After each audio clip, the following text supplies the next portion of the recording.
जय Hind. Hello friends, कैसे हो आप सब लोग। तो आज के सेशन में हम बात करेंगे सीटेट के जो ईवीएस का पोर्शन है। कौन सा? सीटेट के जो ईवीएस का पोर्शन है उसको हम इसमें देखेंगे। कुछ महत्वपूर्ण टॉपिक को इसमें कवर करेंगे और ऐसे करके जो हम अपने ईवीएस पोर्शन को भी धीरे धीरे कवर कर लेंगे। और कहीं ना कहीं अगर सीटेट में प्रश्न ईवीएस से पूछे जाते हैं तो इससे बाहर जो है सीटेट में जो है ईवीएस से बाहर नहीं जाएंगे। तो चलते हैं, स्टार्ट करते हैं सीटेट के लिए ईवीएस को। और ये कहीं ना कहीं कॉन्सेप्ट रहेगा और कॉन्सेप्ट को पढ़ करके अगर आप सीटेट के क्वेश्चन को हल करते हैं तो आसानी से हल हो जाएगा। और इतना ये है कि अगर इसको पूरा पढ़ के जाते हैं तो कहीं ना कहीं क्वेश्चन एक भी बाहर जो है नहीं जाएगा। ऐसा नहीं कि मैं पहली बार तैयारी करवा रहा हूँ, मैं कई बार जो तैयारी करवा चुके। तो चलते हैं, देखते हैं। सबसे पहले देखते हैं रेड डाटा बुक। क्या देखेंगे? Red data book. विश्व संरक्षण संघ यानी वर्ल्ड कंजर्वेशन यूनियन, जिसे पूर्व में अंतर्राष्ट्रीय प्राकृतिक एवं प्राकृतिक जो है संपदा संरक्षण संघ IUCN या IUCNNR के नाम से जाना जाता था। तो रेड डाटा बुक किसके द्वारा जारी की जाती है? तो विश्व संरक्षण संघ के तहत जो है IUCN द्वारा जारी की जाती है। IUCN के फुल फॉर्म से भी प्रश्न पूछे जाते हैं। तो इसका फुल फॉर्म होता है international union for conservation nature. Full form में याद रखना। और IUCN एक सूची तैयार करता है जिसे क्या कहा जाता है? रेड डाटा बुक कहा जाता है। और इसमें जो है रेड डाटा बुक में संकटापन्न जीवों की प्रजातियों को के प्रकार को रखा जाता है। इसमें उन प्रजातियों को रखा जाता है जो कहीं ना कहीं जिसके ऊपर खतरे मंडरा रहे हैं। क्या हो रहे हैं? खतरे मंडरा रहे हैं और खतरे से गुजर रही है। रेड डाटा बुक में प्रकाशित प्रजातियों को थ्रेटेंड जाति भी कहा जाता है। वेरी इंपॉर्टेंट लगाइए इसको, कि जो इसमें बुक में मौजूद होते हैं जंतु उसको क्या कहा जाता है? तो थ्रेटेंड जाति कहा जाता है। यानी IUCN एक पुस्तक है जिसमें संकटापन्न जीवों को रखा जाता है और जो जीव इसमें रखे जा सकते जाए होते हैं उसे थ्रेटेंड जाति कहा कहते हैं। IUCN के 3 वर्ग होते हैं, एक संकटापन्न, एक सुभेद्य एवं दुर्लभ। और दुर्लभ की सूची में जो गया यानी एकदम वह जो है अब एकदम खत्म होने के कगार पर है। कभी दिख गया तो दिख गया, नहीं तो नहीं। संकटापन्न मतलब वे जीव जिसके ऊपर संकट जो है आने वाले हैं। ऐसे ही सुभेद्य होते हैं, थ्रेटेंड जातियों के अंतर्गत रखे जाते हैं। अब देखते हैं एनिमल यानी जानवर के बारे में। 1 नंबर यहाँ से भी पूछे जाते हैं और सबसे ज़्यादा प्रश्न तो पहले लाइन से पूछा गया है कि जानवरों की खाल पर जो डिजाइन होते हैं वह उनके बालों के रंग के कारण होते हैं। जैसे जेब्रा में सफ़ेद और काली पट्टी पाई जाती है, ऐसे हर जानवरों में जो है अलग अलग पट्टी पाई जाती है। प्रश्न कई बार पूछा गया है सीटेट में कि इन पर जो डिजाइन होते हैं वो किस कारण होता है? तो बालों के कारण होता है। अब कुछ लोग पढ़ाते होंगे चमड़ा के कारण होता है, जबकि सही इसका क्या होगा? बालों के कारण।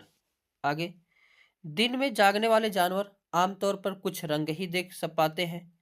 तो दिन में जो जंतु जागते हैं वो कैसा कितना रंग देखते हैं? तो कुछ ही रंग देखते हैं, ज़्यादा रंग को देख नहीं पाते हैं। जबकि रात में जागने वाले जानवर हर चीज़ को किस रंग में देखते हैं? तो सफ़ेद और काले के रूप में देखते हैं। यानी रातचर जो जानवर होते हैं हर चीज़ को कैसे देखते हैं? या तो काली दिखेगी या तो सफ़ेद। इसकी जितनी लाइन है सब वेरी वेरी इंपॉर्टेंट है, इस चीज़ को ध्यान रखना। बहुत से जानवर किसी खास मौसम में लंबी गहरी में नींद में चले जाते हैं। जैसे छिपकली हो गए, सांप हो गए, मेढक हो गए, ये सब जो है क्या हो जाते हैं?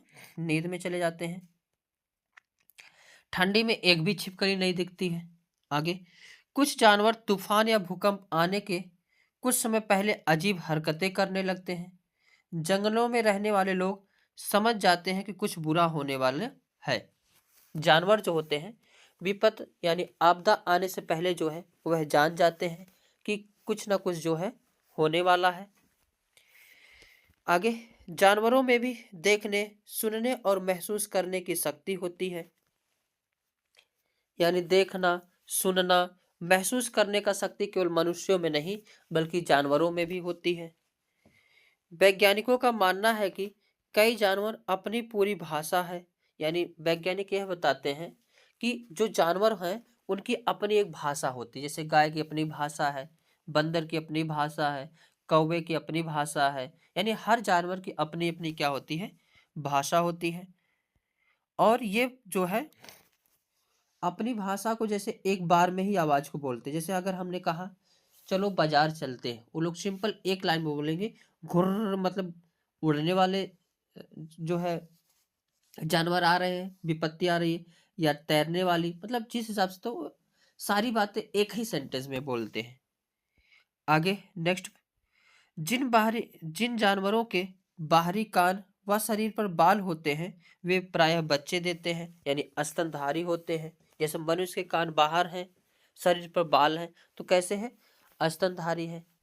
ऐसे व्हेल मछली के बाहर कान है और शरीर पर बाल हैं, तो कैसे होते हैं, स्तनधारी होते हैं, यानी वह बच्चे देते हैं। और जो बच्चे जानवर देते हैं वह दूध जो है पिलाते हैं।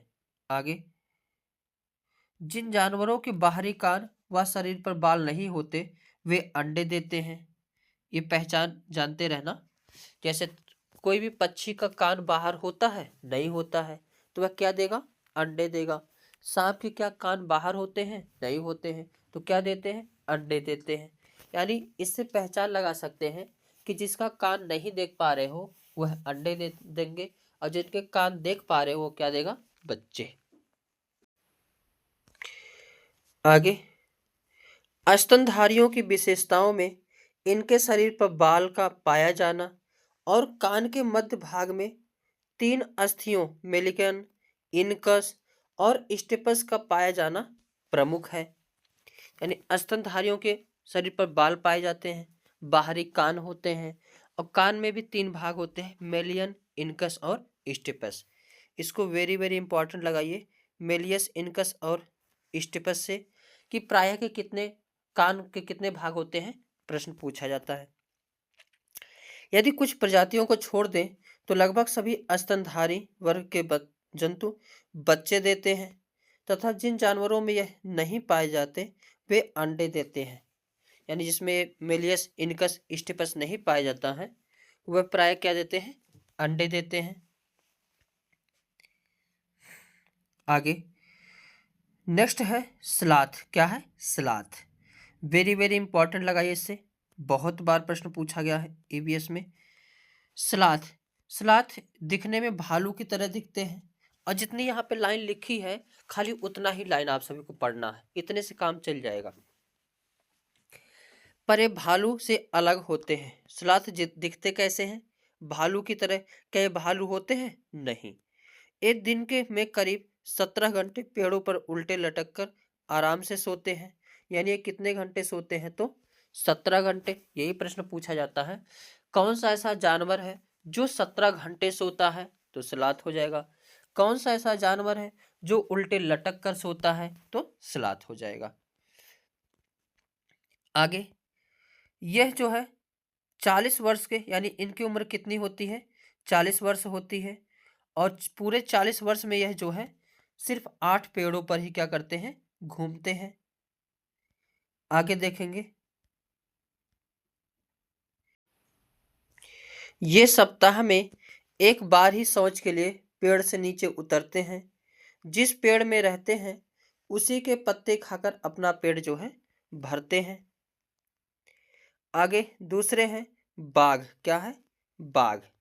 बाघ अंधेरे में हमसे 6 गुना बेहतर देख सकता है। तो बाघ के बारे में क्या प्रश्न पूछे जाते हैं, यह कितने गुना देख सकता है, तो 6 गुना देख सकता है अंधेरे में। बाघ की मूछें हवा में हुए कंपन को भाप लेती है। तो प्रश्न पूछा जाता है, ऐसा कौन सा जानवर है जो भाप में हुए कंपन के द्वारा पहचान लेता है कौन सा जानवर है। जिससे उसे शिकार की सही स्थिति का पता चल जाता है और इससे वे अंधेरे में भी रास्ता क्या कर लेता है, ढूंढ लेता है। बाघ अपने इलाके में मूत्र करके गंध छोड़ता है और दूसरा बाघ इस गंध को तुरंत पहचान लेता है जैसे कुत्ते करते हैं। बाघ मौके के अनुसार अपनी आवाज बदलता रहता है। बाघ का गुर्राना 3 किलोमीटर दूर तक सुना जा सकता है। जितने लाइन है वेरी इंपॉर्टेंट है, ये चीज जानते रहना। बाघ के दोनों कान बाहर की आवाज इकट्ठा करने के लिए जो है अलग अलग दिशाओं में बहुत ज्यादा घूम जाते हैं, यानी दोनों कान को जो है अलग अलग आवाज पहचानने के लिए घुमा सकता है। बाघ से हवा, पत्तों के हिलने और शिकार की झाड़ियों में हिलने से हुई आवाज के बीच अंतर को तुरंत भाप लेता है, यानी पहचान लेता है इस शिकारियों की आने की जो है सरसराहट है या पत्तों की सरसराहट है। आगे देखेंगे हाथी के बारे में। हाथी मेरे साथी। हाथी हाथी को पानी और कीचड़ में खेलना बहुत पसंद है। तो ऐसा कौन सा जानवर है, प्रश्न पूछा जाता है कि जिसको जो है पानी और या कीचड़ में खेलना पसंद है, तो हाथी को। इससे जो है इनको क्या मिलती है, ठंडक मिलती है। हाथी के कान पंखे जैसे होते हैं। प्रश्न पूछा जाता है इनका हाथी के कान जो है पंखे जैसे क्यों होते हैं, ताकि ये गर्मी लगने पर अपने कान को हिलाकर जो है हवा करता है, इसलिए कान बड़े होते हैं। 3 महीने का जो हाथी होगा वह कितने किलोग्राम का होगा, तो 200 किलोग्राम वजन का होता है। और एक बड़ा हाथी एक दिन में 100 किलोग्राम से ज्यादा पत्ते और झाड़ियां खा लेता है। ये प्रश्न पूछा गया है कि कीचड़ में कौन रहता है, तो हाथी। 3 महीने का बच्चा कितने किलोग्राम का होता है, तो 200 किलोग्राम का। और एक बड़ा हाथी एक दिन में कितना भोजन खाता है, तो 100 किलोग्राम। ये सब चीजें आप सभी को जानते रहना। क्वेश्चन जो है यहाँ से प्रश्न हर लाइन से पूछे जाते हैं। हाथी बहुत कम आराम करता है। एक दिन में केवल 2 से 4 घंटे ही क्या करता है, सोता है, बाकी खड़े ही रहता है। आगे, हाथी परेशानी आने पर एक दूसरे की मदद करते हैं, यानी हाथी में किसी एक हाथी को परेशानी आ गई तो सभी हाथी मिलकर उसकी क्या करते हैं, मदद करते हैं।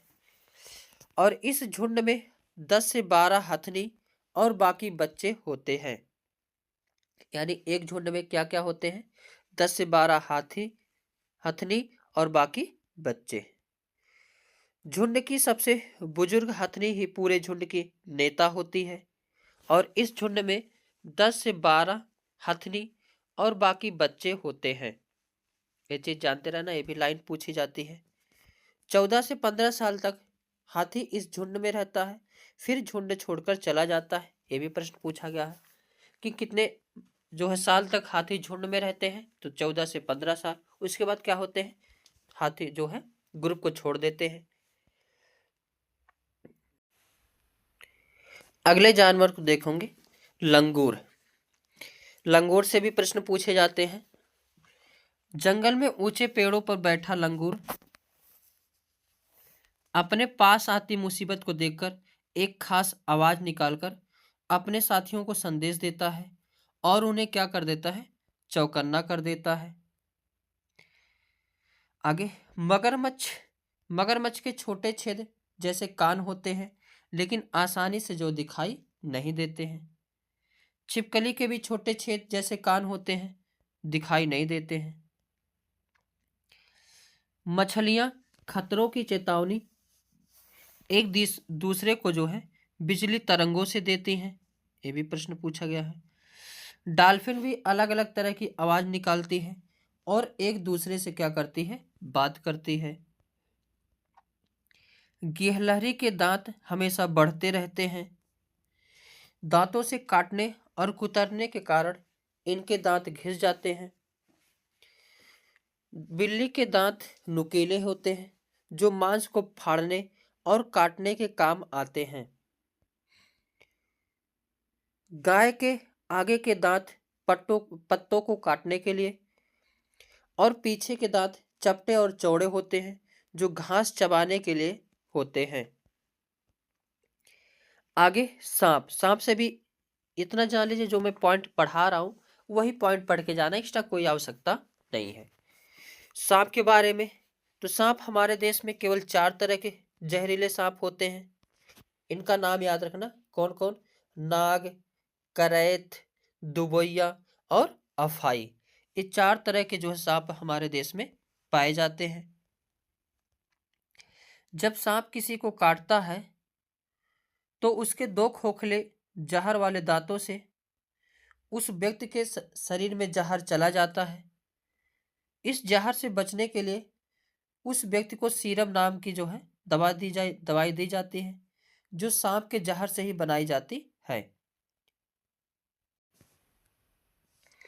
सांप के दांत नुकीले होते हैं, लेकिन वह अपने शिकार को चबाकर नहीं खाता, बल्कि पूरा निगल जाता है। यानी सांप जो है किसी भी जीव को क्या करता है? सीधे अंदर निगल जाता है। सांप के बाहरी कान नहीं होते, वह जमीन पर हुए कंपन को ही सुन पाता है। यानी जमीन पर जो कंपन होता है उसको सुनकर पहचान पाता है, जबकि कान नहीं होते हैं। सपेरे को कालबेलिया भी कहते हैं। कालबेलिया नाच में सांप जैसी मुद्राएं होती हैं। वेरी वेरी इंपॉर्टेंट है।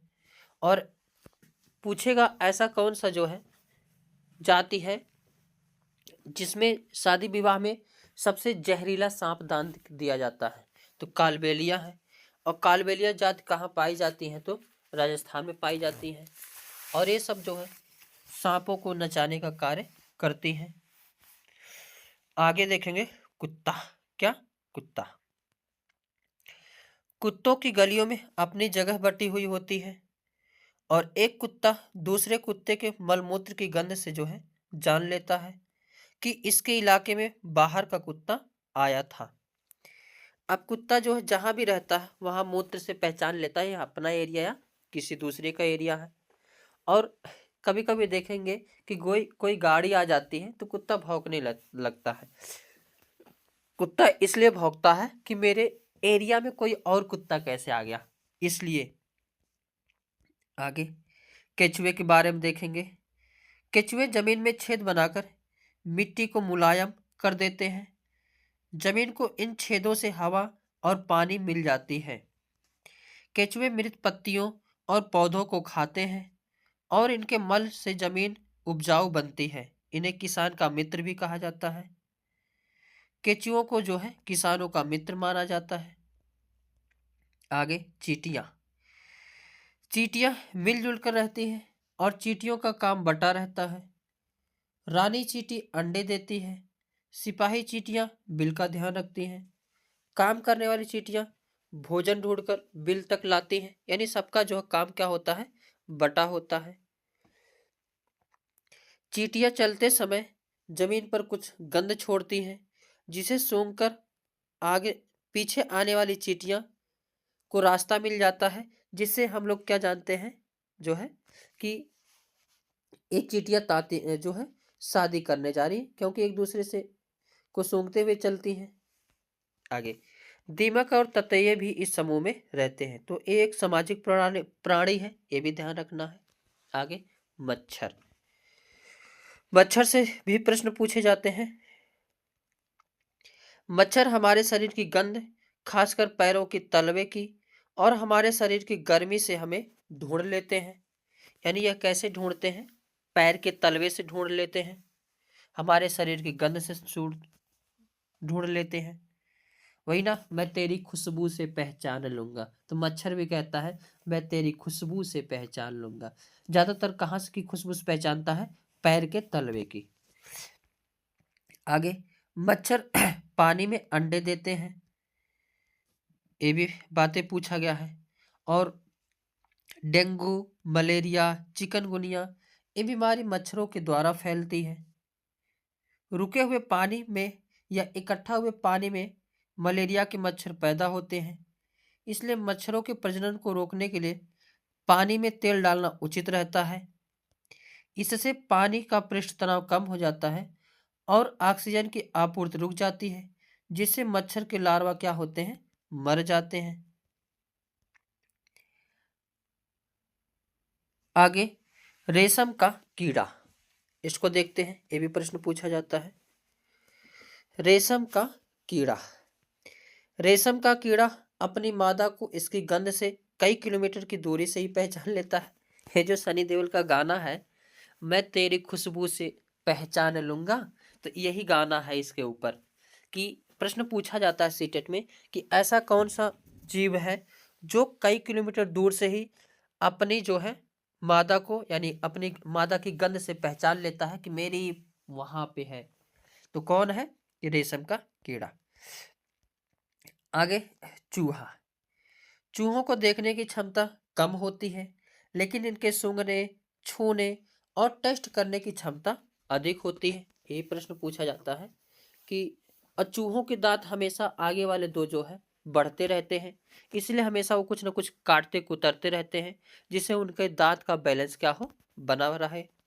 अब कोई छोटा सा बच्चा होता है, उसका आगे का दांत निकला होता है, तो कैसा लगता है? चूहे जैसा ही लगता है, मगर अच्छा लगता है। आगे देखते हैं पक्षियों के बारे में। ये भी जो है सीटेट के लिए बहुत ही इम्पोर्टेंट है। किसके लिए? सीटेट के लिए। सीटेट में जो ईवीएस का पोर्शन आता है, उसके लिए ये जो है इम्पोर्टेंट है। पक्षी से भी एक नंबर पूछे जाते हैं, और उन सभी पक्षियों को इसमें हम कवर करेंगे जहां से अभी तक सीटेट में प्रश्न पूछे गए हैं और सीटेट में पूछे जाने की आशंका है। तो देखते हैं पक्षी के बारे में। पक्षी केवल अंडे देने के लिए घोंसला बनाती हैं। एक नंबर ये पूछा जाता है कि पक्षी घोंसला क्यों बनाती हैं? तो केवल अंडे देने के लिए। जब अंडों से बच्चे निकल जाते हैं तो वह घोंसला छोड़कर उड़ जाते हैं। घोंसला छोड़कर पक्षी अलग अलग जगह चले जाते हैं, कहीं पेड़ों पर, कहीं जमीन पर और कहीं पानी में। यानी जो घोंसला बनाते केवल किस लिए बनाते हैं? अंडे देने के लिए। आगे, अधिकतर पक्षियों की आंखें उनके सिर के दोनों तरफ होती हैं। यानी जो सिर होता है उसके दोनों तरफ क्या होती हैं? आंख होती हैं। पक्षी, इसके जितने भी लाइन लिखे हैं, हर एक लाइन वेरी इंपॉर्टेंट है, इस चीज को ध्यान देना। पक्षी एक ही समय में दो अलग अलग चीजों को एक साथ देख लेती हैं, यानी उन पर नजर डाल लेती हैं। जब अलग अलग चीजों पर केंद्रित करते हैं तो उनका देखने का दायरा जो है बढ़ता है, और जब ये बिल्कुल सामने देखते हैं तो इनकी दोनों आंखें एक ही चीज पर टिकी होती हैं। ज्यादातर पक्षियों की आंखों की पुतली घूम नहीं सकती, वह अपनी गर्दन घुमाकर ही आसपास देखते हैं। पक्षियों के पंख उन्हें उड़ने में मदद करते हैं और उन्हें गर्माहट भी देते हैं। उनके नए पंख आते रहते हैं और पुराने जो हैं झड़ते रहते हैं। कुछ पक्षी अलग अलग खतरों के लिए अलग अलग आवाजें निकालते हैं, जैसे उड़कर आने वाले दुश्मन के लिए एक तरह की आवाज, जमीन पर चलकर आने वाले के लिए दूसरी तरह की आवाज। तो यानी पूरा एक ही सेंटेंस होता है, बता देते हैं कि पक्षी जो है खतरा उड़कर आ रहा है या खतरा जो है जमीन से आ रहा है। आगे, पक्षियों के कान दिखते नहीं हैं, लेकिन इनके सिर के दोनों तरफ छोटे छोटे छेद होते हैं जो पंखों से ढके रहते हैं। पक्षी इन्हीं की मदद से जो है सुनता है, ये चीज ध्यान रखना।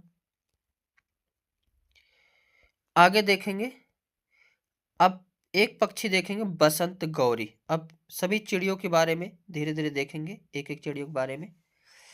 पहले क्या? बसंत गौरी। जितने मैं इसमें चिड़ियों के बारे में बताऊंगा केवल उतना ही देखना है, ज्यादा देखने की आवश्यकता नहीं है, ट्रस्ट मी। पहला क्या देखेंगे? बसंत गौरी। बसंत गौरी यह गर्मियों में टुक टुक करती रहती है, पेड़ के तनों में गहरा छेद बनाकर उसमें अंडे रखती है। अब इसको कौन नहीं देखा होगा?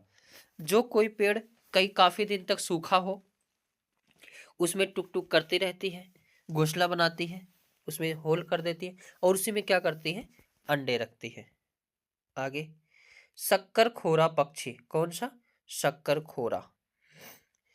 शक्कर खोरा किसी छोटे पेड़ या झाड़ी की डाली पर अपना लटकता हुआ घोंसला बनाती है। तो ये जान लेना, जितनी लाइनें लिखी गई है यही लाइन से ही प्रश्न जो है पूछे जाएंगे। और इसका घोषणा जो है ये कई बार पूछा गया है कि बाल, मकड़ी के जाले, पतली टहनियाँ, बारीक घास, सूखे पत्ते, रुई, पेड़ की छाल के टुकड़े और कपड़ों के चीथड़ों से बना होता है। तो प्रश्न पूछा जाता है कि बारीक घास, सूखे पत्ते, रुई, पेड़ की छाल, इन सब से मिलकर किसका घोंसला बना होता है? तो बसंत जो है शक्कर खोरा के। आगे नेक्स्ट, दर्जन चिड़िया कौन सी? वेरी वेरी इंपॉर्टेंट, इसको लगाइए। दर्जन चिड़िया से कई बार मतलब इसका लमसम अगर 5 साल पेपर हुआ तो 4 साल ये पूछी जाती है दर्जन चिड़िया, इतना इंपॉर्टेंट। और जो इसमें पॉइंट लिखा गया यही पॉइंट पूछता है। दर्जन चिड़िया अपने नुकीली चोंच से पत्तों को सी लेती है और उनके पास एक थैली सा बना लेती है और उसमें अंडे देती है। इसके अलावा भी याद रखना कि दर्जन चिड़िया जो है, यहाँ देखिए दर्जी की तरह सी है इसको, इसलिए इसको क्या कहा जाता है? दर्जन चिड़िया कहा जाता है। आगे देखेंगे चील, बाज और गिद्ध के बारे में। तो चील, बाज और गिद्ध हमसे 4 गुना अधिक दूर तक देख पाते हैं। तो प्रश्न पूछा जाता है कौन सा जो है हमसे 4 गुना तक देख पाते हैं? तो चील, बाज और गिद्ध। चील की पूंछ खांचे वाली होती है। प्रश्न पूछा जाता है खांचे वाली पूंछ किसकी होती है? तो चील की होती है। मरे हुए जानवरों का साफ कौन करता है? तो गिद्ध करता है। और गिद्ध जो है आकाश में ऊंचाई पर उड़ता है। आगे नरवीवर पक्षी, ये भी वेरी इंपॉर्टेंट है। नरवीवर पक्षी, नरवीवर पक्षी अपने घोंसले बनाते हैं। मादा वीवर पक्षी उन सभी घोंसलों को देखती है, फिर उनमें से जो घोंसला सबसे ज्यादा पसंद आता है उसमें ही वह क्या करती है? अंडे देती है। इससे यही प्रश्न पूछा जाता है, कई बार पूछा गया है कि कौन सा ऐसे पक्षी है जो घोंसला बनाती है और उसमें मादा आती है चेक करके तब अंडे देती है। तो जिसके सोचो मेहनत पूरा कौन कर रहा है? नरवीवर पक्षी। और मादा आती है देखती है किसका घोंसला अच्छा है, जिसका घोंसला अच्छा होता है उसी में क्या करती है? अंडे देती है। आगे फाख्ता, क्या है? फाख्ता,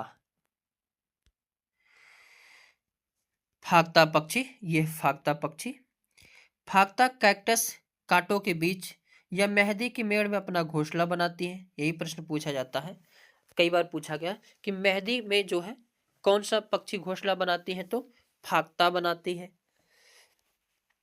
आगे उल्लू, उल्लू से प्रश्न पूछा गया है कौन सा ऐसा पक्षी है जो अपनी गर्दन तेजी से जो है पीछे तक नहीं, इनसे ये पूछा गया है कि कौन सबसे ज्यादा पीछे तक घुमा लेती है गर्दन? तो उल्लू। उल्लू पूरे जो है 360 डिग्री तक अपनी गर्दन को घुमा सकती है। यही प्रश्न पूछा जाता है। और प्रश्न पूछा जाता है कि झटके से अपनी गर्दन कौन सी पीछे करती है? तो मैना। मैना क्या करती है? अपनी गर्दन को झटके से पीछे करती रहती है। आगे कलचिड़ी, इसको कौन नहीं देखा होगा, सबके घर में होगा कलचिड़ी। कलचिड़िया पत्थरों के बीच अपना घोंसला बनाती है। इनके घोंसले में पौधों की नाजुक टहनी, जड़ें, ऊन, बाल, रुई सब बिछा रहता है और यह छोटे छोटे कीड़े खाती है। इनकी चोंच अंदर से लाल होती है। तो यही प्रश्न पूछा गया है कौन सी चिड़ी के घोंसलों में पत्थरों के बीच बनाती है? तो कलचिड़ी। और कौन छोटे छोटे कीड़ों को खाती है? तो कलचिड़ी।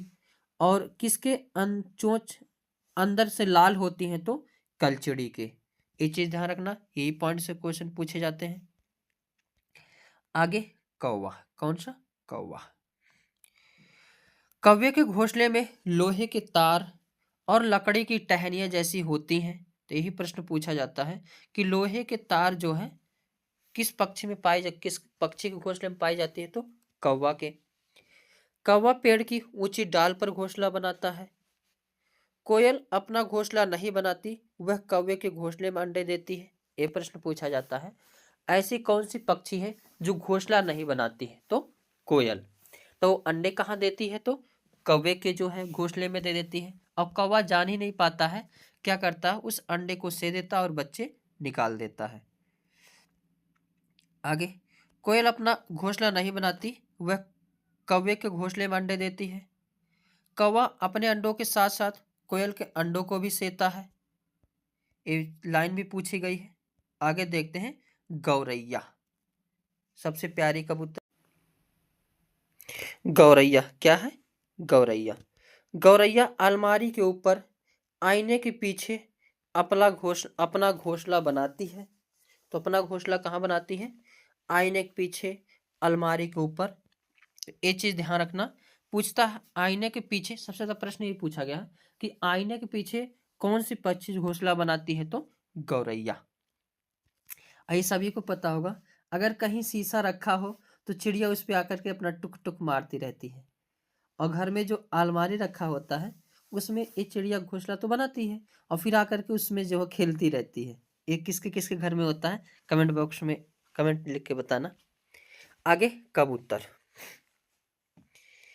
कबूतर पुराने मकान या खंडहर में रहता है, यही प्रश्न पूछा जाता है। कौन सा पक्षी पुराने मकान या खंडहर में रहता है? तो कबूतर।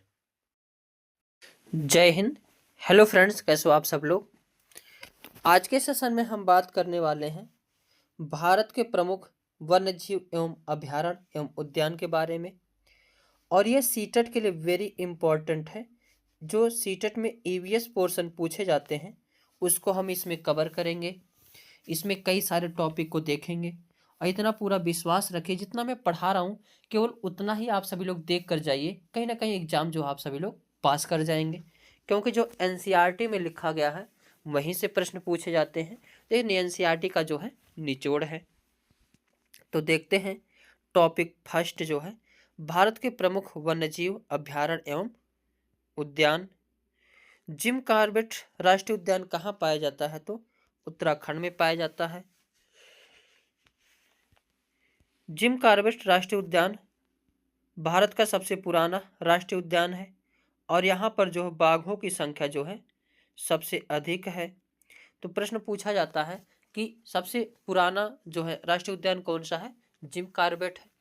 कहाँ पर है? तो उत्तराखंड में है। और बाघों की संख्या जो है ज़्यादा कहाँ है? तो राष्ट्रीय जो है जिम कॉर्बेट उद्यान। दूसरा, गिर राष्ट्रीय उद्यान, ये कहाँ है? तो गुजरात में स्थित है। गिर वन संरक्षित क्षेत्र की स्थापना 1913 ईस्वी में एशियाई सिंहों के बचे हुए सबसे बड़े समूह को संरक्षण प्रदान करने के लिए की गई थी। और गिर वन जो है राष्ट्रीय उद्यान बाघ संरक्षित क्षेत्र है जो एशियाई बब्बर शेर के लिए क्या है? विश्व में प्रसिद्ध है। एक प्रश्न पूछेगा कि बब्बर शेर के लिए कौन सा उद्यान प्रसिद्ध है? तो गिर राष्ट्रीय उद्यान गुजरात में। आगे, दुधवा राष्ट्रीय उद्यान। दुधवा राष्ट्रीय उद्यान उत्तर प्रदेश में है। यह उत्तर प्रदेश का सबसे बड़ा समृद्ध जैव विविधता वाला क्षेत्र है। यह राष्ट्रीय उद्यान बाघों और बारहसिंघा के लिए क्या है? विश्व प्रसिद्ध है। तो दुधवा राष्ट्रीय उद्यान कहाँ पाया जाता है? उत्तर प्रदेश में है। बांदीपुर राष्ट्रीय उद्यान, यह कर्नाटक में है। कहाँ है? कर्नाटक में। यह भारत का सबसे बड़ा जीवमंडल रिजर्व है और यह प्रोजेक्ट टाइगर के तहत 1973 ईस्वी में एक टाइगर रिजर्व के रूप में घोषित किया गया था। आगे देखेंगे काजीरंगा राष्ट्रीय उद्यान, ये कहाँ पर है? तो असम में है। कहाँ है? असम में। काजीरंगा राष्ट्रीय उद्यान एक सींग वाले गैंडों के लिए सबसे प्रसिद्ध है। तो पूछेगा एक सींग वाले गैंडे के लिए प्रसिद्ध उद्यान कौन सा है? तो काजीरंगा है। कहाँ पे है? असम में है। इसे राष्ट्रीय पार्क को 1985 ईस्वी में विश्व विरासत स्थल के रूप में घोषित किया गया। इस पार्क को भारतीय बाघों का घर भी कहा जाता है। तो भारतीय बाघों का घर किसे कहा जाता है? काजीरंगा राष्ट्रीय उद्यान को कहा जाता है। आगे, बांधवगढ़ राष्ट्रीय उद्यान, ये कहाँ पर है? तो मध्य प्रदेश में स्थित है। बांधवगढ़ अभयारण्य मध्य प्रदेश का सबसे प्रसिद्ध राष्ट्रीय उद्यानों में से एक है। इसे 1968 ईस्वी में राष्ट्रीय उद्यान घोषित किया गया था। बांधवगढ़ अभयारण्य जो है बाघों के लिए प्रसिद्ध है। आगे, देश में सबसे छोटा राष्ट्रीय पार्क कौन सा है? साउथ बटन, जो कि अंडमान निकोबार में स्थित है। और देश में सबसे बड़ा राष्ट्रीय पार्क कहेगा तो हेमिस नेशनल पार्क है, जो कि लद्दाख में स्थित है। और यह भारत में सबसे अधिक ऊंचाई पर भी स्थित राष्ट्रीय उद्यान है। पहला बाघ अभयारण्य सरिस्का है, जो कि कहाँ पे स्थित है तो राजस्थान में है। भारत में सबसे ज्यादा राष्ट्रीय उद्यान कहाँ है तो मध्य प्रदेश में है। बाघों का घर किसे कहा जाता है? मध्य प्रदेश को कहा जाता है। देश का सबसे बड़ा बाघ अभयारण्य नागार्जुन सागर है। अगर बड़ा कहेगा तो कौन सा है? नागार्जुन सागर है, जो कि आंध्र प्रदेश में है। विश्व का एकमात्र तैरता हुआ राष्ट्रीय पार्क कौन सा है तो केबुल लामजाओ है, जो कि मणिपुर में स्थित है। भारत में सबसे ज्यादा वन्य जीव अभयारण्य अंडमान निकोबार में स्थित है। आगे एक पौधे के बारे में वेरी वेरी इंपॉर्टेंट लगाइए, निपेंथिस पौधा। ये जरूर पेपर में आता है। तो निपेंथिस नामक पौधा इंडोनेशिया, ऑस्ट्रेलिया और भारत के मेघालय में पाया जाता है। ये नाम याद रखना। कहाँ कहाँ? 3 जगह, इंडोनेशिया, ऑस्ट्रेलिया और मेघालय में। यह पौधा कीड़े मकोड़े और छोटे जीवों को का शिकार करता है। तो ये शिकार किसका करता है? कीड़े मकोड़े और छोटे जीवों का। इसमें से मस्त मस्त जो है आवाज आती है, मस्त मस्त सुगंध आती है, जिससे कीड़े इसमें जो है अंदर चले जाते हैं और ऊपर से ढक्कन जो है बंद हो जाता है और कीड़ा उसमें क्या हो जाता है? समा जाता है। आगे, यह पौधा लंबे घड़े जैसा दिखता है, जिसके ऊपर पत्ती का जो है ढक्कन लगा होता है और इसमें से खुशबू निकलती है, जिसकी वजह से कीड़े मकोड़े उसके अंदर क्या हो जाते हैं?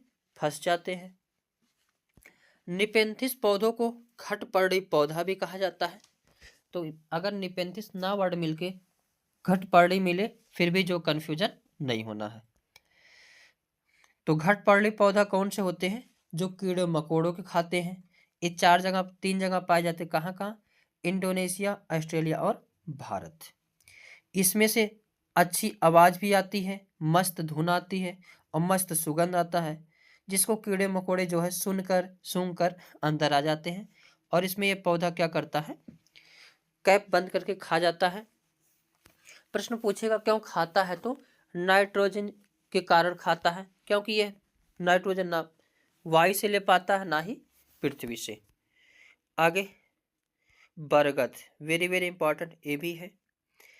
बरगद बरगद के पेड़ की लटकन उसकी जड़ें होती हैं और यह टहनियों से निकलती हैं और बढ़ते बढ़ते जमीन के अंदर चले जाती हैं। तो ये प्रश्न पूछा जाता है कि किसमें बहुत सारे जड़ जो है बाहर पाए जाते हैं तो बरगद में। और बहुत दिन तक भी ये पौधा क्या करता है? जीवित रहता है। ये जड़ें मजबूत खंभों की तरह सहारा देती हैं। वेरी वेरी इंपॉर्टेंट ये भी पॉइंट है। आगे, रेगिस्तानी ओक मोस्ट इंपॉर्टेंट ये भी है। रेगिस्तानी ओक यानी रेगिस्तान वाले वृक्ष, एक वृक्ष होता है जिसको रेगिस्तानी ओक कहा जाता है, जो मरुस्थल में उगता है। भारत नहीं, ऑस्ट्रेलिया में रेगिस्तानी ओक पाया जाता है, जिसकी ऊंचाई 11 से 12 फीट होती है। तो इसकी ऊंचाई से भी प्रश्न पूछा जाता है, कितनी होती है? 11 से 12 फीट होती है। और इसकी पत्तियां बहुत कम होती है। पत्तियां बहुत कम क्यों होती हैं? क्योंकि मरुस्थल में गर्मी ज़्यादा पड़ती है, पानी का वाष्पोत्सर्जन ज़्यादा ना हो, इसलिए इसमें पत्तियां क्या होती हैं? कम पाई जाती हैं। इसके जड़ें जमीन के अंदर 250 से 300 फीट तक जाती हैं। ये वेरी वेरी इंपॉर्टेंट है। प्रश्न पूछा जाता है कौन सा ऐसा वृक्ष है जिसकी जड़ें 250 से 300 फीट तक नीचे जाती हैं तो रेगिस्तानी ओक का। आगे, और ये जड़ें नीचे जाती रहती हैं जब तक कि पानी तक ना पहुंच जाए। यह पानी पेड़ के तने में जमा होता रहता है। कभी कभी इस इलाके में पानी नहीं होता या पानी की कमी पड़ जाती है, तो वहाँ के लोग इसके तने के अंदर पतला पाइप डालकर पानी निकाल लेते हैं। आगे जंगल के बारे में देखते हैं, वेरी इंपॉर्टेंट ये भी है। जंगल अधिकार कानून 2007 के अनुसार जो लोग 25 सालों से जंगलों में एक जगह रह रहे होते हैं, तो उन्हें यह कानून अधिकार देता है कि इस जगह पर चाहे जो कुछ उगा सकते हैं, उन्हें हटाया नहीं जाएगा। तो जंगल अधिकार अधिनियम कब आया था? 2007 में। कब तक कोई जंगल में रहे तो उसका हो जाता है 25 साल तक। आगे जंगल का संरक्षण वहां की ग्राम सभा करती है, यानी कोई भी जंगल है उसका संरक्षण कौन करता है? ग्राम सभा। खानों की खुदाई और बांधों का निर्माण करने से जंगल खत्म होते जा रहे हैं। आगे देखते हैं कृषि, इससे भी एक नंबर पूछे जाते हैं। तो कृषि एक प्राथमिक क्रिया है। फसलों, फलों, सब्जियों, फूलों को उगाना और पशुधन पालन जो इसमें शामिल है। विश्व में 50% लोग कृषि से संबंधित हैं, क्रियाओं में संलग्न है। भारत की 2/3 जनसंख्या अब तक कृषि पर निर्भर है। किस पर निर्भर है? तो कृषि पर। जिस भूमि पर फसलें उगाई जाती हैं उसे कृषिगत भूमि कहलाती है। एक ही प्रकार के फसल उगाने से और कई केमिकल्स को यूज करने से जमीन क्या हो जाती है? बंजर हो जाती है। आगे एग्रीकल्चर कृषि मृदा की जुताई, फसलों को उगाना और पशुपालन का विज्ञान एवं कला है। इसे खेती भी कहते हैं। सेरीकल्चर रेशम उत्पादन यानी रेशम के कीटों का वाणिज्यिक पालन करना, और यह कृषक की आय में पूरक हो सकता है। पीसीकल्चर किससे संबंधित है? मत्स्य पालन से संबंधित है। विशेष रूप से निर्मित तालाबों और पोखरों में मत्स्य पालन जो है किया जाता है। विटीकल्चर अंगूर की खेती, जिसे द्राक्षा कृषि भी कहते हैं। हार्टिकल्चर उद्यान कृषि यानी बागवानी लगाना। वाणिज्यिक उपयोग के लिए जो है सब्जियां, फूलों और फलों को उगाना। अब इसके आगे कल पढ़ेंगे। आज के लिए बस इतना ही, मिलेंगे नेक्स्ट वीडियो में। Thank you. जय हिंद। हेलो फ्रेंड्स, कैसे हो आप सब लोग? तो आज के सेशन में हम कुछ टॉपिक को इसमें देखेंगे। ईवीएस के किसके? ईवीएस के कुछ टॉपिक को इसमें देखेंगे। सबसे पहला टॉपिक है बीज का। और इससे पहले 2-3 वीडियो जो हम बना के अपलोड कर चुके हैं, उसको आप सभी लोग देख लीजिएगा, क्योंकि जो ईवीएस की सीरीज चल रही है इसमें कहीं ना कहीं जो है हर टॉपिक को इसमें कवर किया जाएगा। और इसकी जो एक एक लाइन है वेरी इंपॉर्टेंट है, और यही लाइन जो है डायरेक्ट एग्जाम में छपने वाली है। तो चलते हैं, देखते हैं अपने इसमें जो है इससे पहले 3 वीडियो अपलोड कर चुके हैं, उन तीनों वीडियो को देखने के बाद फिर इसको देखिएगा, ताकि एक सीरीज आप सभी को पता चल जाएगा कि जो है हम किस प्रकार से पढ़ रहे हैं, क्या क्या पढ़ रहे हैं। इसके पहले हमने यहाँ तक पढ़ा दिया था, हार्टिकल्चर तक, विटीकल्चर तक। उसके आगे यानी आज चौथा सेशन है, तो इसमें देखते हैं बीज, और भी कई सारे टॉपिक को इसमें देखेंगे। तो धीरे धीरे देखते हुए आगे बढ़ेंगे। और इतना जान लीजिए कि जितने इसमें लाइन लिखे गए हैं सभी लाइन वेरी इंपॉर्टेंट है। आज देखेंगे बीज के बारे में। बीजों को प्राचीन समय में सूखी लौकी में रखकर उस पर मिट्टी का लेप कर देते थे, और नीम की पत्तियां इन्हें कीड़ों से बचाती हैं। ये एनसीईआरटी है, क्योंकि सीटेट में जो भी क्वेश्चन बनते हैं ये एनसीईआरटी से बनते हैं, और यह सभी जितने भी डाटा लिखे गए हैं ये एनसीईआरटी की ही डाटा है। तो इसके हर एक लाइन को वेरी इंपॉर्टेंट करना। तो ये बातें क्या लिखी गई है कि प्राचीन समय में सूखी लौकी में जो है बीज को रखा जाता था और नीम की पत्ती रख दिया जाता था, जिससे बीजों को जो है जानवर यानी कीट पतंग जो है ना खाते थे। पौधे स्वयं भी अपने बीजों को दूर फेंक देते हैं और कपड़ों में चिपक कर तथा पानी के जरिए भी एक जगह से दूसरी जगह पहुंच जाते हैं। एक कटीला वाला पौधा जानते होंगे, जिसके बीज कटीला जैसे होते हैं, कपड़ों में चिपक जाते हैं, उसी की बात करता है। और क्या बातें हैं एनसीईआरटी में दिया हुआ? सोयाबीन की फलियां पककर फट जाती हैं और उसमें से बीज बाहर निकल जाते हैं। काली मिर्च, सौंफ, गेहूं आदि बीज होते हैं, यानी बीज के बारे में भी बताया गया है। नाशपाती, भिंडी, करेला, खीरा, टमाटर, चीकू आदि में बीज होते हैं। मिट्टी में गोबर मिलाने से मिट्टी में कीड़ा नहीं लगता है। कपड़े में बंधा हुआ बीज पानी में भिगोए गए बीज की तुलना में जल्दी से अंकुरित हो जाता है, क्योंकि कपड़े में बीज सांस लेने में क्या होते हैं? सक्षम होते हैं। यदि बीज को कपड़े में बांध दिया जाए और उनमें से आधे अंकुरित हो जाएं और आधे नहीं हो, तो इसका कारण होता है बीज क्षतिग्रस्त थे, बीज बीच में से टूट गए थे, या बीज में कीड़े लग चुके थे, इसीलिए जो है बीज वह जो है अंकुरित नहीं हुआ। ऐसे ही डायरेक्ट प्रश्न पूछे जाते हैं, इसकी हर एक लाइन इंपॉर्टेंट है, ये चीज याद रखना। आगे देखते हैं सब्जियां के बारे में क्या लिखा गया एनसीईआरटी में। अधिकतर सब्जियां जो है पौधों के फूल होते हैं और कुछ सब्जियां पौधे के फल भी होती हैं। लोहा, गुड़, आंवला और हरे पत्तेदार सब्जियों में मिलता है। वेरी वेरी इंपॉर्टेंट लगाइए, ये लोहा वाला कई बार पूछा गया है कि किस में मिलते हैं, तो गुड़, आंवला और हरे पत्तेदार सब्जियों में मिलता है। एक नंबर यहां से आती है कि विदेश से आने वाली सब्जियां कौन कौन सी जो है कहां से विदेश से आई हैं। जैसे हरी मिर्च हो गया, टमाटर, आलू, ये कहाँ से आया है? साउथ अमेरिका से आया है। गोभी और मटर कहाँ से आई है? तो यूरोप से आई है। कॉफी, बीन्स और भिंडी कहाँ से आई है? तो अफ्रीका से आई है। सोयाबीन कहाँ से आया है? तो चीन से आई है। आगे एक प्रश्न यहां से भी पूछे जाते हैं, पौधे का वह भाग जिसे हम खाते हैं, यानी मूली हो गया, गाजर हो गया, चुकंदर हो गया, इन सब के हम लोग क्या खाते हैं? जड़ खाते हैं। आलू, प्याज और अदरक के क्या खाते हैं? तना खाते हैं। धनिया, पत्ता गोभी, अरबी, पालक, कढ़ी पत्ता, इसके हम क्या खाते हैं? पत्ती खाते हैं। चना, बाजरा, सरसों, गेहूं और धान के क्या खाए जाते हैं? बीज खाए जाते हैं। सहजन, केला, कचनार, इन सब के फूल खाए जाते हैं। मटर के जो है फली खाई जाती है।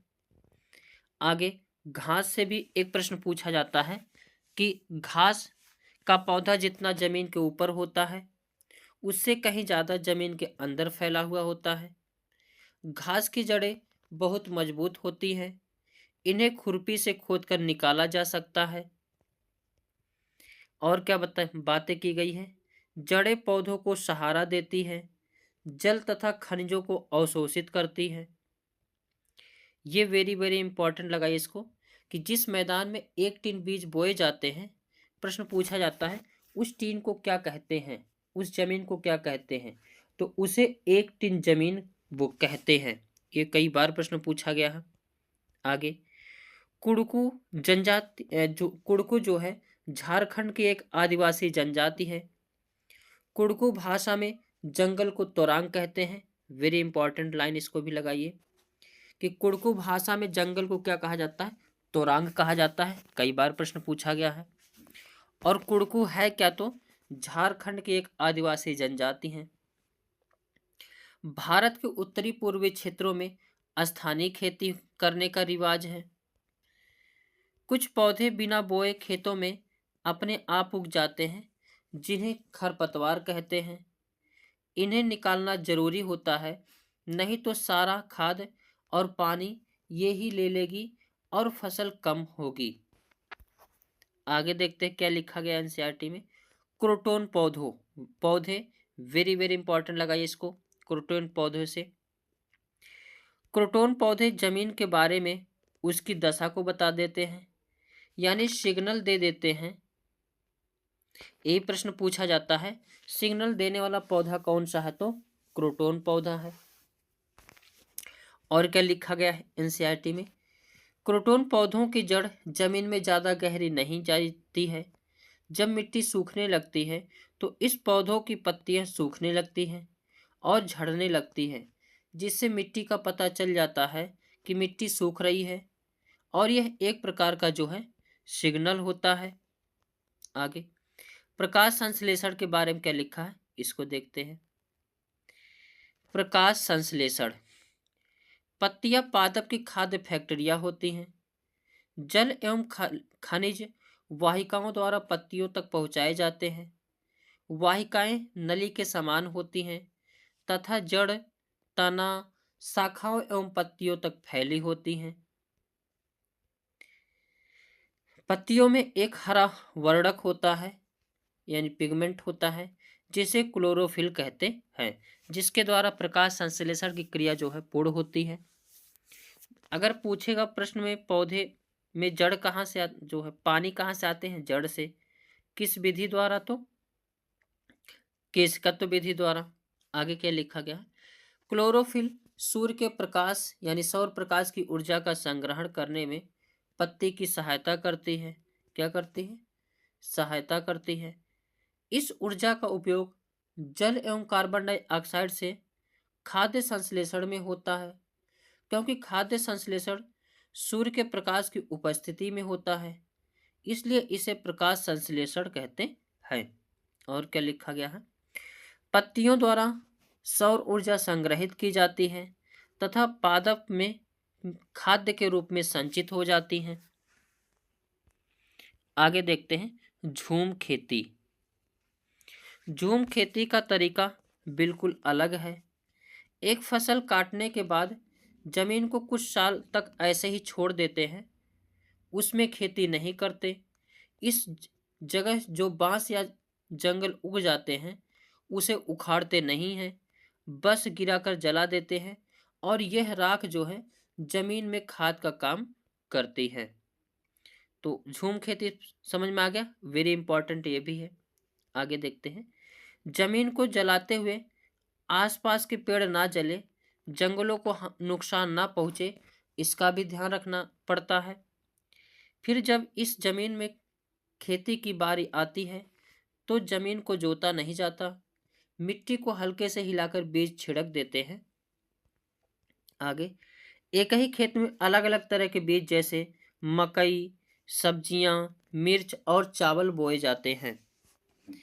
फसल के समय भी अनचाही घास और पौधे को उखाड़ते नहीं, उन्हें गिरा देते हैं ताकि वे जमीन की मिट्टी में मिल जाएं। इससे भी जमीन क्या बन जाती है? उपजाऊ बन जाती है। स्थानांतरित खेती या झूम खेती उत्तर पूर्वी, पर्वतीय तथा आदिवासी क्षेत्रों में की जाती है। इसे जनजातीय कृषि कहा जाता है। आगे देखते हैं, हमारे शरीर के विभिन्न पोषक तत्व हैं। एक टॉपिक यहां से भी पूछे जाते हैं, तो इसको देखते हैं। हमारे भोजन में मुख्य पोषक जो है कार्बोहाइड्रेट, प्रोटीन, वसा, विटामिन तथा खनिज लवण है। हमारे भोजन में पाए जाने वाले मुख्य कार्बोहाइड्रेट मंड तथा शर्करा के रूप में होते हैं। कार्बोहाइड्रेट मुख्य रूप से हमारे शरीर को ऊर्जा प्रदान करते हैं। वसा से भी ऊर्जा मिलती है।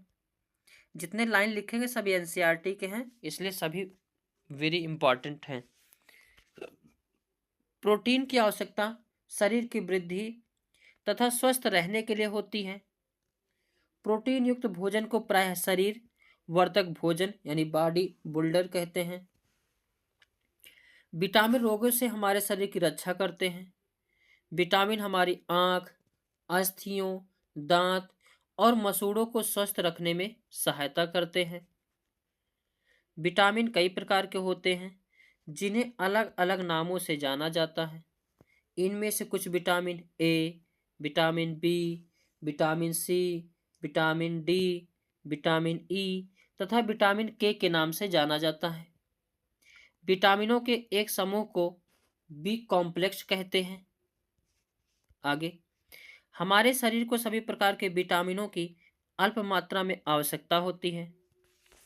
विटामिन ए हमारी त्वचा तथा आंखों को स्वस्थ रखता है। विटामिन सी बहुत से रोगों से लड़ने में हमारी मदद करता है। विटामिन डी हमारी अस्थियों, दांतों के लिए कैल्शियम का उपयोग करने में हमारे शरीर की सहायता करता है। हमारा शरीर भी सूर्य के प्रकाश की उपस्थिति से विटामिन डी बनाता है। चावल में कार्बोहाइड्रेट की मात्रा दूसरे पोषकों से अधिक होती है। इस आधार पर हम कह सकते हैं कि चावल कार्बोहाइड्रेट का समृद्ध भोजन है। इन पोषकों के अलावा हमारे शरीर को आहारी रेशों, जल की भी आवश्यकता होती है। आहारी रेशे को जो है रुक्षांश कहते हैं। हमारे खाने में रुक्षांश की पूर्ति मुख्यतः पादप उत्पादों से होती है। रुक्षांश के मुख्य स्रोत साबुत खाद्यान्न, दाल, आलू, ताजे फल और सब्जियां हैं। आगे क्या लिखा गया है? छिलका उतार कर यदि सब्जियों और फलों को धोया जाता है तो उनके कुछ विटामिन नष्ट हो जाते हैं। इसलिए कभी भी जो है सब्जी को काट कर नहीं धुला जाता है, बल्कि धुल कर काटा जाता है। सब्जियों और फलों की त्वचा में कई महत्वपूर्ण विटामिन तथा खनिज लवण होते हैं। चावल और दालों को बार बार धोने से उनमें उपस्थित विटामिन और कुछ खनिज लवण अलग हो जाते हैं। भूख लगने का पता जो है मस्तिष्क के हाइपोथैलेमस से पता चलता है।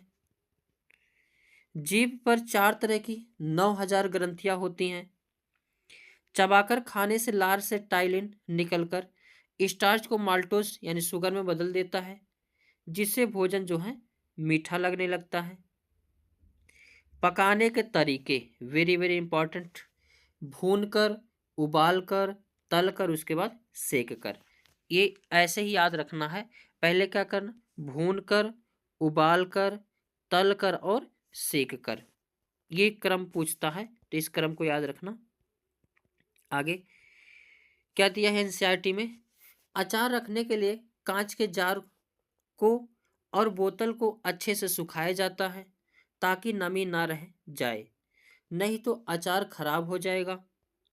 आगे जब दस्त लगते हैं या उल्टियाँ होती हैं तो हमारे शरीर से बहुत सारा पानी बाहर निकल जाता है। यह शरीर के लिए हानिकारक हो सकता है। इसलिए जरूरी है कि शरीर में पानी की कमी जो है पूरी की जाए। आगे क्या दिया है? जब तक उल्टियाँ दस्त हों तब तक थोड़ी थोड़ी देर में पानी पीते रहना चाहिए। पानी में शक्कर और नमक भी मिला लेना चाहिए। बहुत छोटे बच्चों को माँ का दूध पिलाते रहना बहुत ज़रूरी है। बीमारी रोकने के लिए दवाइयाँ जो घरेलू भी हो सकती है लेनी चाहिए। आगे दिया है मच्छर के बारे में, मलेरिया के बारे में। मलेरिया, रोनाल्डो रेस ने सबसे पहले बताया कि मलेरिया मच्छरों के कारण होता है और यह कहाँ के निवासी थे? तो भारतीय मूल के थे। मलेरिया बुखार में कपकपी और ठंड लगती है। मलेरिया मादा मच्छर यानी एनाफिलीज से फैलता है। मलेरिया को दूर करने की दवाई सिनकोना पेड़ की छाल से बनाई जाती है। ये दोनों लाइन वेरी इंपॉर्टेंट हैं। आगे एक पूछा जाता है एनीमिया से। किससे? एनीमिया से पूछा जाता है। एनीमिया क्या है? एनीमिया के बारे में क्या एनसीईआरटी में दिया गया है? एनीमिया हीमोग्लोबिन या आयरन की कमी से कारण होता है। यह शारीरिक और मानसिक रूप से प्रभावित करता है। इससे बच्चे ठीक से पढ़ते नहीं हैं, उनका एनर्जी लेवल लो हो जाता है, पढ़ाई में ध्यान नहीं रहता है। आगे वेरी वेरी इंपॉर्टेंट उद्हुयु, ये भी प्रश्न इंपॉर्टेंट पूछा जाता है। उद्हुयु क्या है? तो सर्दियों में खेत में ही ताजी सब्जियों को मसाले के साथ एक मटके में भरते हैं और उसको सीलबंद कर देते हैं। कोयले के अंगारों में मटकों को उल्टा रखकर सब्जी को पकाया जाता है। इस पकी सब्जी को उधोयु कहते हैं। गुजराती में उधोयु का मतलब होता है उल्टा। इसका अर्थ भी पूछता है प्रश्न में। उधोयु का मतलब क्या होता है? उल्टा। और यह कब बनाया जाता है? तो सर्दियों में खेत में जो है मटकी पलट कर बनाई जाती है। कितना प्यारा सा टेस्टी लग रहा सब्जी बना हुआ है। आगे, उधोयु के साथ मिट्टी के चूल्हे में पकी बाजरे की रोटियां को खाया जाता है और साथ में मक्खन, दही और छाछ भी ली जाती है। आगे नेक्स्ट प्रश्न, नेक्स्ट पॉइंट, लिंग who fan, very very important ये भी प्रश्न है। लिंग हु फेन, लिंग हु फेन सांप के मांस से बनाया जाने वाला पकवान है जिसे हांगकांग में खाया जाता है। अब इसका एक मैं सेशन ले आऊंगा, उसमें प्रश्न को कराऊंगा। तो क्या है? लिंग हु फेन किससे बनता है? सांप के मांस से बनाया जाता है और यह कहाँ खाया जाता है? हांगकांग में। आगे, खाने की चीजें को जल्दी खराब होने से बचाने के लिए एक नंबर यहां से भी पूछे जाते हैं। जैसे दूध को खराब ना हो उसके बचाने के लिए क्या करते हैं? उबालते हैं। प्रश्न पूछा जाता है कि चावल अगर जो है पका हुआ चावल उसको कैसे सुरक्षित रखेंगे, ये सब प्रश्न पूछा जाता है। तो दूध को कैसे बचाते हो? उबाल करके। हरा धनिया को कैसे बचाते हैं? गीले कपड़े में लपेट कर रखते हैं। पके हुए चावल को एक कटोरे में डालकर पानी पानी के बर्तन में रखते हैं जिससे चावल क्या होता है? सुरक्षित पड़ा रहता है। प्याज और लहसुन के जो है खुले में रखते हैं, नमी से दूर बचाकर रखते हैं। आगे, मधुमक्खी पालन, एक निम्प यही तो कह रहा हूं, एक एक टॉपिक वेरी वेरी इंपॉर्टेंट, इस चीज को ध्यान रखना। मधुमक्खी पालन, बिहार के मुजफ्फरपुर का बोचाहा गांव, इस इलाके में लीची के पेड़ बहुत अधिक पाए जाते हैं। लीची के फूल मधुमक्खियों को बहुत लुभाते हैं, इसलिए इस क्षेत्र के लोग मधुमक्खी पालकर शहद बनाने का काम करते हैं। अक्टूबर से दिसंबर मधुमक्खी के अंडे देने का समय होता है और यही मधुमक्खी पालन शुरू करने का भी सही समय होता है। मधुमक्खी पालन को एपीकल्चर कहते हैं। लीची के फूल फरवरी में खिलते हैं। मधुमक्खी के हर छत्ते में एक रानी होती है जो अंडे देती है। छत्ते में कुछ नर मक्खी भी होता है।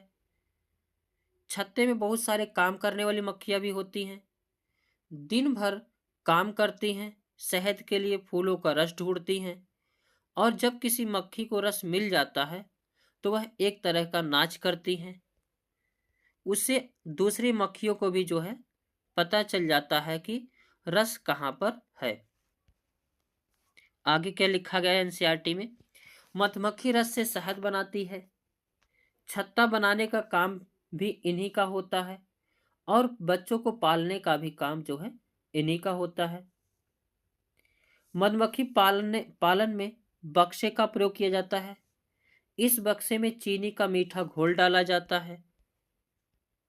नर मक्खी छत्ते के लिए कुछ खास काम नहीं करते हैं।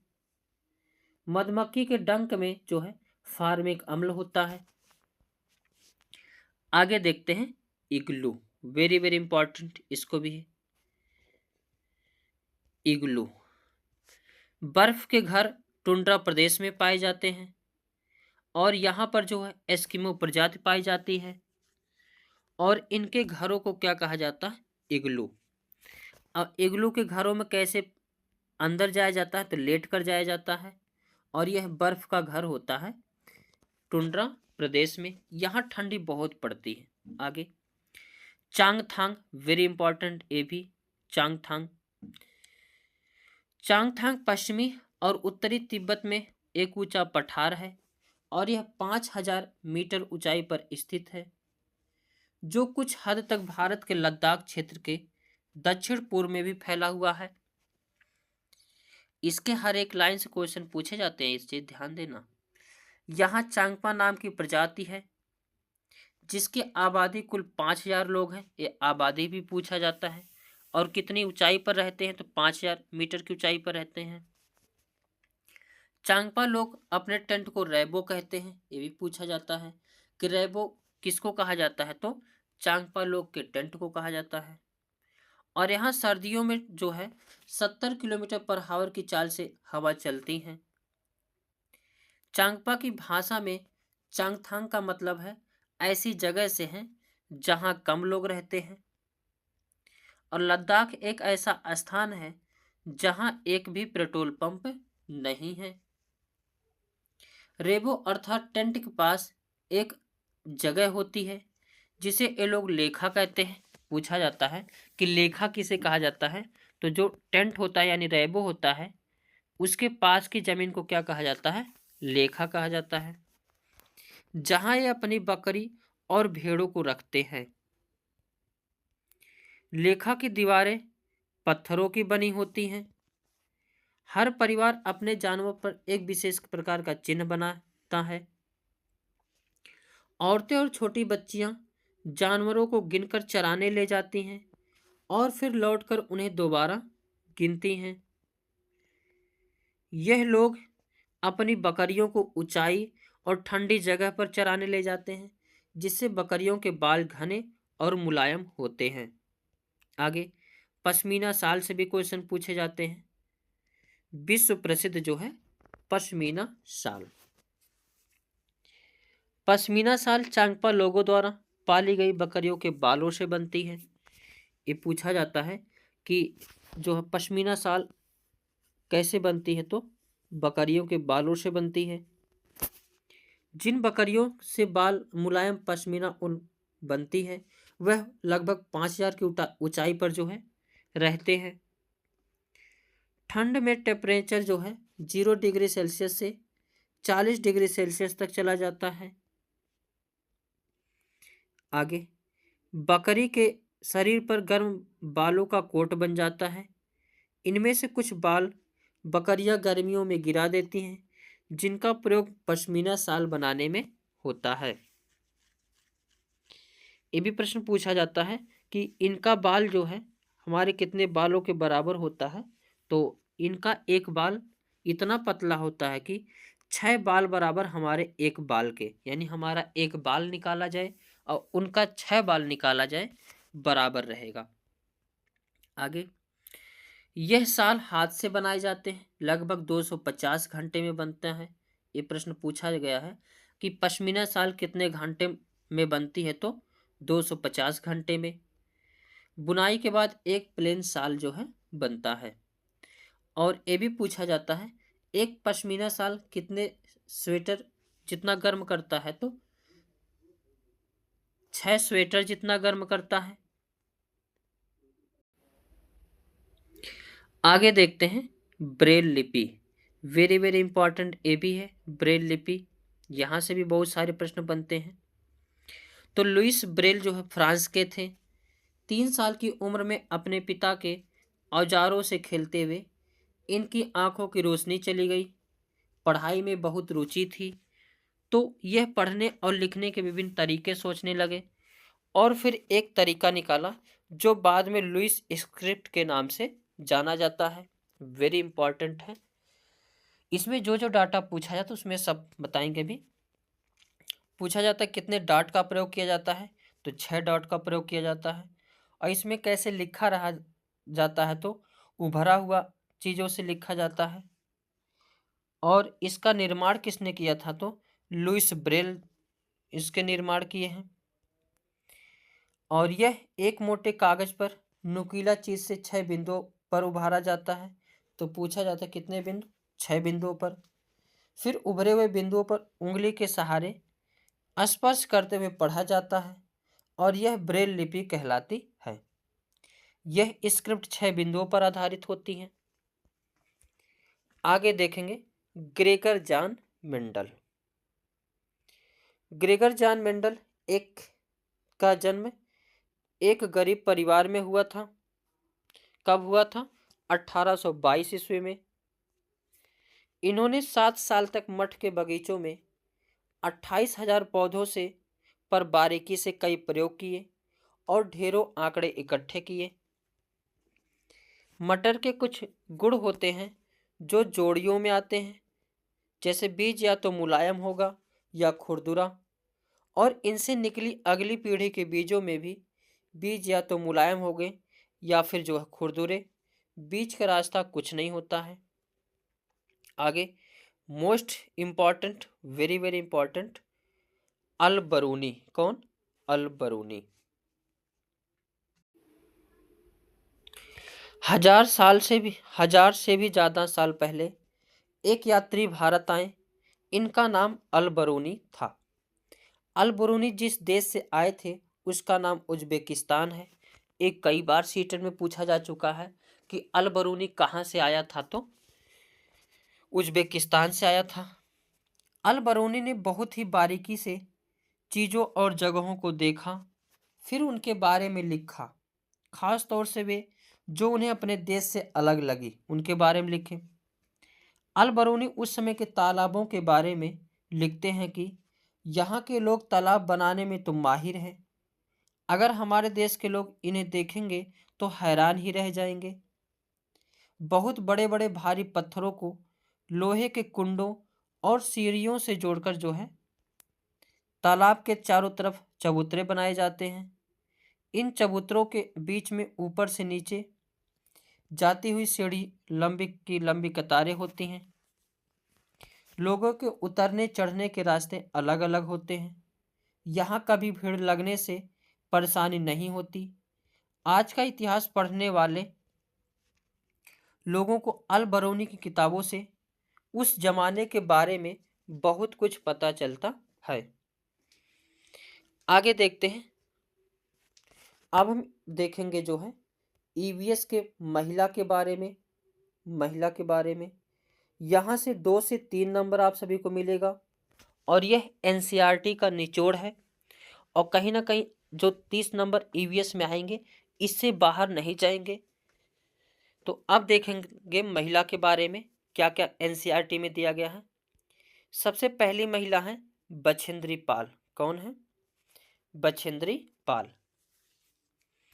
बछेंद्री पाल भारत की पहली और विश्व की 5वीं महिला थी जिन्होंने माउंट एवरेस्ट की चोटी पर जो है चढ़ाई की। बछेंद्री पाल बचपन में एक पिकनिक में गई थी। ये प्रश्न पूछा गया है कि जब वे पिकनिक पर गई थी तो कितने मीटर ऊंची चोटी पर जो है चढ़ गई थी। तो जब ये 12 वर्ष की थी तो एक पिकनिक पर गई थी और वहाँ 4 मीटर ऊंची चोटी पर जो है यह चढ़ गई थी। ये उत्तराखंड के गढ़वाल एरिया में नाकुरे गांव में बड़ी हुई हैं। इन्होंने नेहरू इंस्टीट्यूट, ये भी प्रश्न पूछा जाता है कहाँ से इन्होंने अपनी ट्रेनिंग ली थी, तो नेहरू इंस्टीट्यूट ऑफ माउंटेनियरिंग से। और इनके गाइडर कौन थे, तो ब्रिगेडियर ज्ञान सिंह थे। ये भी प्रश्न पूछा गया है कि ग्रेट जो है। आगे 1984 ईस्वी में माउंट एवरेस्ट में जाने के लिए एक टीम मेंबर बनी थी और 23 मई दोपहर के 1:07 पर अपना पहला कदम जो है 8,848 मीटर ऊंची चोटी यानी माउंट एवरेस्ट पर रखा। इनके साथ एक और मेंबर भी गई थी।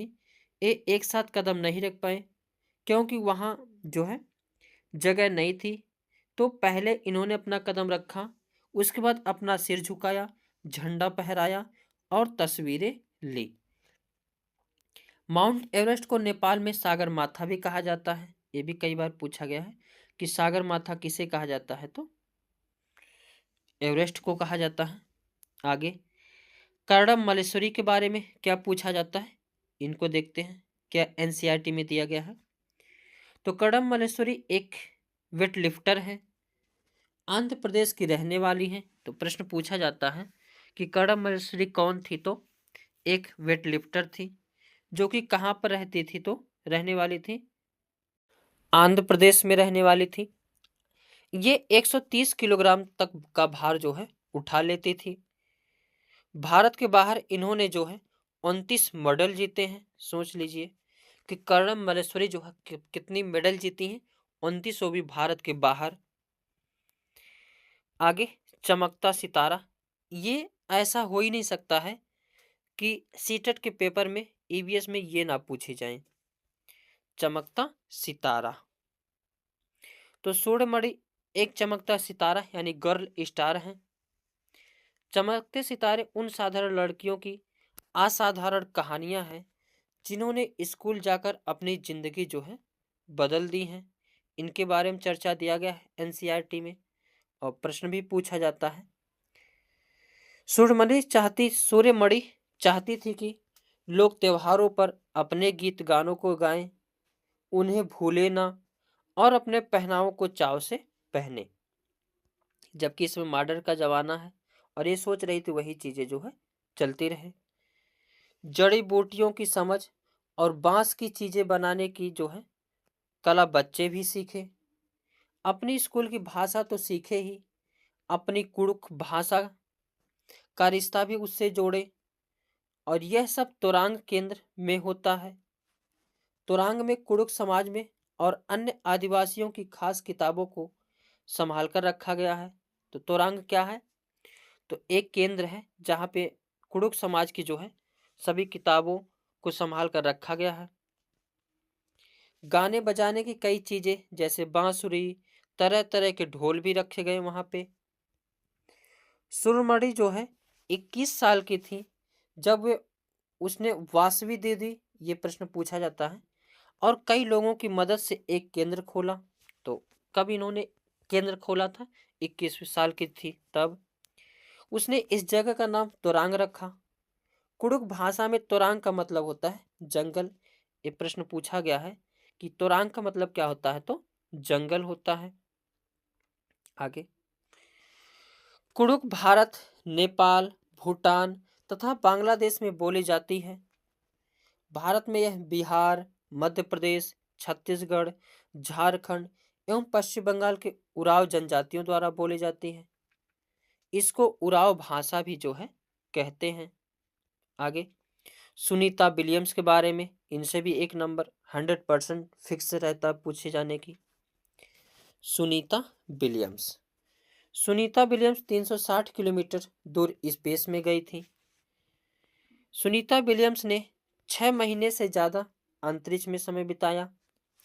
वे सबसे लंबे समय तक जो है स्पेस में रहने वाली महिला हैं। तो प्रश्न पूछा जाता है सबसे अधिक समय तक स्पेस में रहने वाली महिला कौन सी है? तो सुनीता विलियम्स हैं। ये बताती हैं जो है, यहाँ से भी प्रश्न पूछे जाते हैं कि सुनीता विलियम्स के अनुभव स्पेस में ये क्या बताती थी? यही प्रश्न पूछा जाता है सीटेट में। वहां एक जगह बैठ नहीं पाते थे, एक जगह से दूसरी जगह तैरते रहते थे। तो जैसे पानी में बुलबुला तैरता रहता है, वैसे ही अंतरिक्ष में व्यक्ति क्या करते हैं? तैरते रहते हैं। और एक जगह रुकने के लिए सीट बेल्ट जो है बांधना पड़ता है। पानी भी नहीं रुकता था, बुलबुले बन के फ्लोट करता था। और जब चेहरा या हाथ धोने के लिए बबल पकड़ना पड़ता था और उसे कागज गीला करना पड़ता था, यानी बुलबुले पकड़ के कागज से गीला करके तब मुंह वगैरह साफ कर किया जाता था। वहां कंघी करने की आवश्यकता नहीं थी क्योंकि बाल हमेशा क्या होते रहते थे? खड़े ही रहते थे। वहां टहल नहीं सकते थे और फ्लोट करने की जो है आदत हो गई थी। एक जगह पर रुकने के लिए खुद को क्या करना पड़ता था? बांधना पड़ता था। आगे क्या दिया गया है? नील आर्मस्ट्रांग चांद पर उतरने वाले प्रथम व्यक्ति थे। वे चांद पर जो है 1969 ईस्वी में गए थे। भारत अर्जेंटीना के विपरीत देशांतर पर है, इसलिए भारत के लोग अर्जेंटीना के लोगों के सापेक्ष कैसे हैं? उल्टे हैं। ये प्रश्न कई बार पूछा गया है कि भारत से उल्टे कहाँ के लोग होते हैं? तो अर्जेंटीना के। आगे, परिवार, परिवार से भी एक प्रश्न पूछे जाते हैं, इंपॉर्टेंट है। एकल परिवार में माँ बाप और उनके बच्चे आते हैं, जबकि संयुक्त परिवार में दादा दादी, चाचा, बुआ, माँ बाप, बच्चे होते हैं, या नाना नानी, मामा मामी, मौसी, माँ बाप और बच्चे होते हैं। भारत में कौन सा परिवार है? तो संयुक्त परिवार है। जबकि विदेशों में कौन से परिवार होते हैं? एकल परिवार होते हैं। और संयुक्त परिवार भारत में है, ये चीज ध्यान रखना, प्रश्न पूछा गया है। आगे एनसीएफ 2005 के अनुसार कक्षा 3 से 5 तक के पर्यावरण अध्ययन की 6 थीमों में विभाजित किया गया है। वेरी वेरी इंपॉर्टेंट, इसको भी लगाइए, जो इस प्रकार है। तो थीम कौन कौन सा है? परिवार एवं मित्र, भोजन, पानी, आवास, यात्रा, चीजें जो हम बनाते हैं और करते हैं। ये 6 नाम याद रखना, इसमें से कोई एक ऑप्शन अलग दे देता है, उसको छांटना पड़ता है। आगे अगला मिड डे मील। मध्याह्न भोजन स्कीम देश के 2408 ब्लॉकों में एक केंद्रीय प्रायोजित स्कीम के रूप में 15 अगस्त 1995 ईस्वी को प्रारंभ की गई थी। वर्ष 1997 से 98 तक यह कार्यक्रम देश के सभी बाल ब्लॉकों में आरंभ कर दिया गया था। वर्ष 2003 में इसका विस्तार शिक्षा गारंटी केंद्रों और वैकल्पिक व नवाचारी शिक्षा केंद्रों में पढ़ने वाले बच्चों तक कर दिया गया था। आगे दांडी यात्रा, वेरी वेरी इंपॉर्टेंट। सन 1930 ईस्वी में अंग्रेजों ने भारत के आम लोगों को नमक बनाने पर पाबंदी लगा दी थी, जिस कारण गांधी जी ने दांडी यात्रा जो है शुरू की थी। गांधी जी का कहना था जो चीज हमें कुदरत ने दी है उसे जो है बनाने पर बंदिश कैसी। उन्होंने लोगों के साथ मिलकर अहमदाबाद से दांडी के समुद्र तट तक एक लंबी यात्रा की और इस गलत कानून को तोड़ा। ज्यादा पढ़ने की आवश्यकता नहीं है, जितना मैं इसमें बता रहा हूं केवल उतना ही देख के जाइएगा, सारे आंसर जो है सही होंगे, एक भी आंसर गलत नहीं होगा। आगे जल के बारे में देखते हैं क्या दिया गया है। जल एक महत्वपूर्ण नवीकरणीय प्राकृतिक संसाधन है। भूपृष्ठ के का 3/4 भाग जल से ढका है। जल के क्षेत्र को जलमंडल कहते हैं।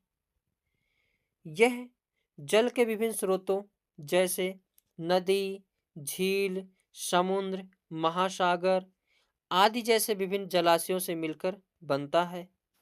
यह सभी प्राणियों के लिए आवश्यक है। महासागरों का जल लवणीय है और मानवीय उपभोग के लिए उपयुक्त नहीं है। आलवण केवल 2.7% जल है।